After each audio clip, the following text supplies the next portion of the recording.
Քրիստոսից առաջ երկրորդ Դավիթը սկսած Հռոմը, Պարտեստանը և Մեծ Հայքը ստիպված տեղեկատվություն ունեն Արևելյան միջերկրածովքի հելլենստական պետությունների քաղաքականությունում, հատկապես պարթևական թագավորության ուժեղացման հետևանքով, որն սպառնալիք է դառնում Հայաստանի համար։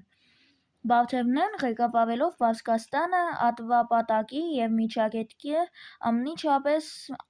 ազդում են Հայաստանի քաղաքականության վրա։ 95 թվականին Տիգրան II-ը, որը նախկինում պատանդ էր եղել, քար է բարձրանում Մեծ Հայքում, իսկ 115 թվականին Ադրավաստ IV-ը պարտվում է պարթևներին, ստիպված լինելով իրենց մի քանի տարածքներ զիջել։ Տիգրան II-ի քար բարձրանալու ընթացքում նրան աջակցում է պարթևների արքան Մհրդադ II-ը։ Տիգրան II-ը քար բարձրացավ բարեպատեհ ժամանակահատվածում, երբ հռոմեական իշխանությունը փոքր Ասիայում խարխկվել էր Մհրդադ և Բադորի ռազմական արշավանքների պատճառով։ Այնուամենայնիվ, Տիգրան արքան առաջին հերթին վերամիացվեց Ծոպկը Մեծ Հայքին, ինչը չէր հաջողվել իր պապին Արտաշես I-ին։ Քրիստոսից առաջ 94 թվականին նրա զորքը առանց դժվարության գրավեց Ծոպկը,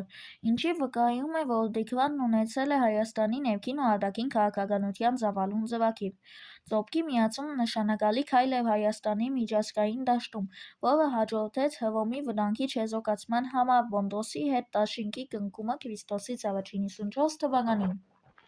Դաշինքով Հայաստանը պարտավորվում էր աջակցել Պոնդոսին Կապադոկիայի դեմ, որտեղ նվաճված հողերն ու քաղաքներն անցնում էին Մհրդադին, իսկ շարժական գույքն ու գերիներն Տիգրանին։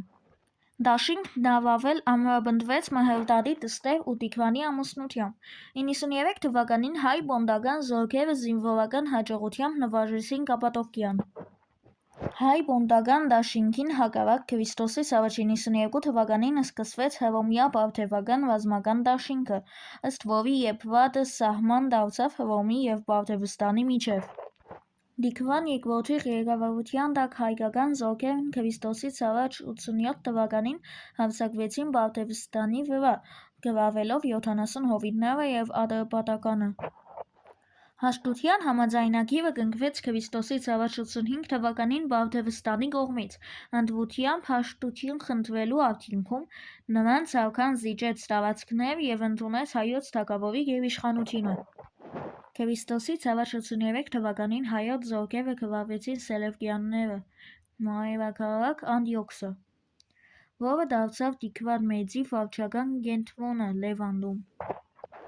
Մերձավոր առևտրային ուղիների ու ռազմավարական առավելությունների պատճառով բնակեցման աշխատանքներ իրականացվեցին տարբեր նահանգներից։